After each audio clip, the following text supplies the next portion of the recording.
दोस्तों आज की इस वीडियो में हम रिपेयर करने वाले हैं इस फिलिप्स के BT3102 ट्रिमर को। कस्टमर का कहना है कि ये ऑन नहीं हो रहा है। हमने चार्जर कनेक्ट करके देखा, इसमें कोई एक्टिविटी नहीं हुई। तो दोस्तों ऐसे केस में डिवाइस को दूसरे चार्जर से चार्ज करके देखना चाहिए, या फिर चार्जर की वोल्टेज चेक करें उसमें से वोल्टेज आउट हो रहे हैं या नहीं। इस चार्जर से हमें यहाँ पर मिल रहे हैं 6 वोल्ट, यानी कि ये चार्जर एकदम ठीक है। इसका मतलब है प्रॉब्लम है ट्रिमर में। तो इसके लिए हमें इसको खोलना पड़ेगा। इसके लिए यहाँ पर देखिए एक स्क्रू है, सबसे पहले इसे हमें खोलना है।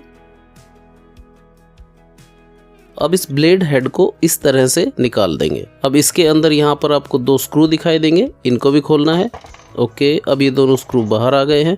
अब हमें इस टॉप कवर को हटाना है। इसमें कुल 4 लॉक होते हैं, उनमें से 2 लॉक इस स्लाइडिंग स्विच के बिल्कुल पास होते हैं। इनको हम इस स्क्रू ड्राइवर से अनलॉक कर देंगे और बाकी के 2 लॉक इससे थोड़ा आगे होते हैं।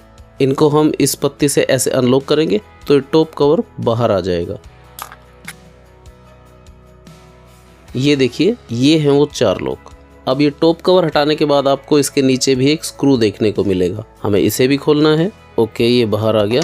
अब दोस्तों जैसा कि आप देख पा रहे होंगे, इसका ये नीचे वाला पोर्शन ब्लैक कलर का है और ये ऊपर वाला ब्लू कलर का। तो ये दोनों हिस्से जहां पर मिल रहे हैं, यहीं पर इनमें भी 4 लॉक हैं, 2 इस साइड में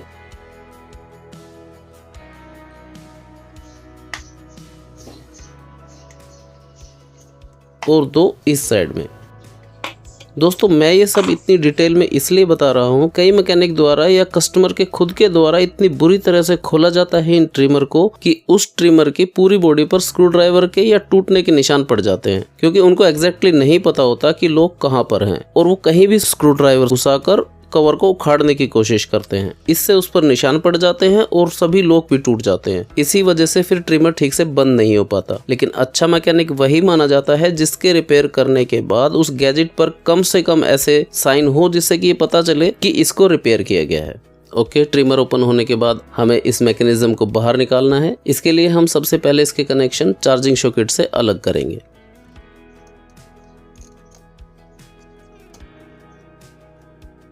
अब हमें इस कपलर को बाहर निकालना है। ये देखिए प्लास्टिक वाला कपलर है तो बड़ी ही आसानी से निकल जाता है। इस मैकेनिज्म को अब इस तरह से बाहर खींचकर निकाल लेंगे। तो दोस्तों जैसा कि आप देख रहे हैं, इसकी मोटर में बुरी तरह से जंग लगा हुआ है। ऐसा तभी हो सकता है जब इसमें पानी चला जाए। यहाँ पर तो ऐसा लग रहा है जैसे पूरा ट्रिमर ही बाल्टी में डुबा दिया गया है। ये है इसकी बैटरी, इस पर भी जंग लगा हुआ है। और अगर हम इस बैटरी की बात करें तो ये है AAA साइज में 750 mAh 1.2 वोल्ट की निकल कैडमियम बैटरी। तो अगर हमें इसे बदलना पड़े तो इस तरह की AAA रिचार्जेबल सेल मार्केट में अवेलेबल हैं। ये भी निकल कैडमियम होते हैं और 1000 mAh में आते हैं, तो इससे आपको और भी ज्यादा बैटरी बैकअप मिलेगा। इनका बाइंग लिंक मैं डिस्क्रिप्शन में दे दूंगा। लेकिन हम पहले इस बैटरी को एक्सटर्नल सप्लाई से चार्ज करके देखेंगे। अगर ये चार्ज नहीं होती है तभी हम इसको बदलेंगे। लेकिन हाँ, इस मोटर की हालत तो ज्यादा ही खराब है, इसको तो हमें बदलना पड़ेगा। इसको बाहर निकालने के लिए हमें इसके इन 2 कनेक्शन को हटाना होगा।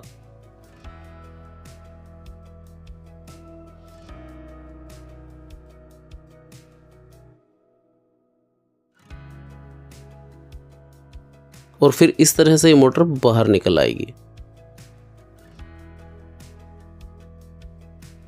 इस मोटर को तो खैर हम बदलेंगे ही, लेकिन पहले बैटरी को एक्सटर्नल सप्लाई से चार्ज करके देख लेते हैं।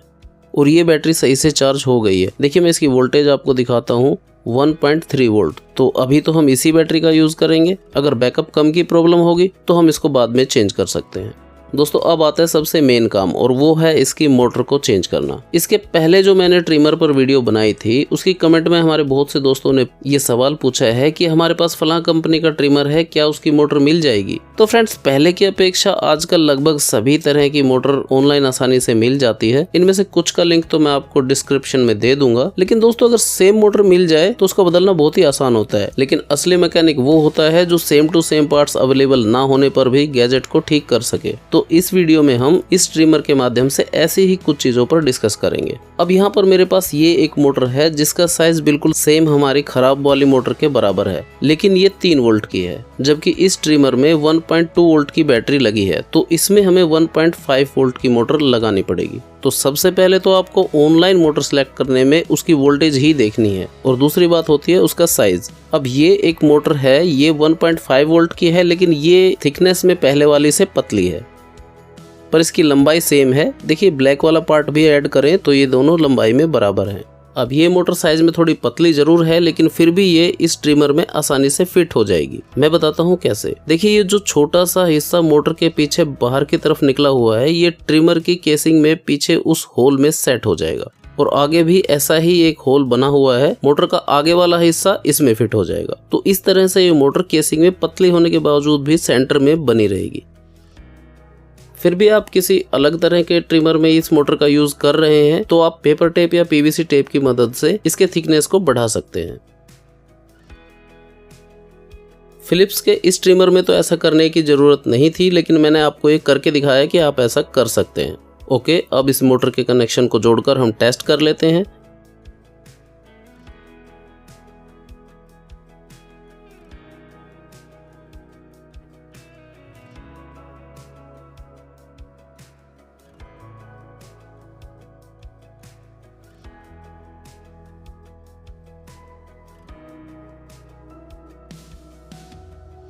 ये वाले स्क्रू वैसे तो टॉप कवर लगने के बाद लगेंगे, लेकिन मैकेनिज्म को अच्छी तरह से फिट करने के लिए एक बार हमें इन्हें लगाना होगा, ताकि हम ये देख सकें कि मोटर के शाफ्ट और कपलर का साइज कटिंग हेड तक ठीक से पहुंच रहा है या नहीं। कपलर हम इसमें ओरिजिनल वाला ही यूज करेंगे जो इसमें पहले से लगा हुआ था। अब हेड को फिट करते हैं। ओके, ये एकदम सही से काम कर रहा है। ये देखिए, मैं आपको थोड़ा पास से दिखा देता हूँ। अब चार्जिंग कनेक्शन जोड़ देते हैं।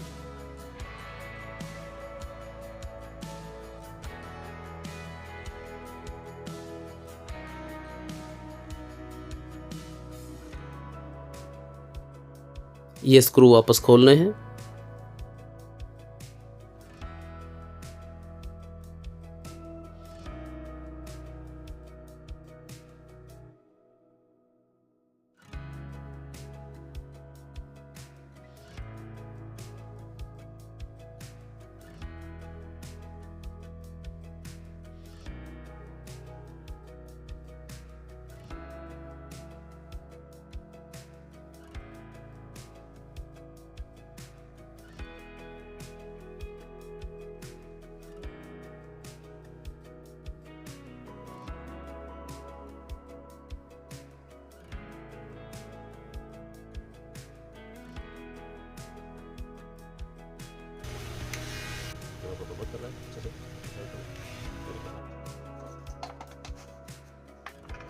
ओके, अब एक बार चार्जिंग चेक करते हैं। चार्जिंग पिन कनेक्ट करने पर ये ग्रीन एलईडी ग्लो हो रही है, इसका मतलब इस ट्रिमर की बैटरी चार्ज हो रही है।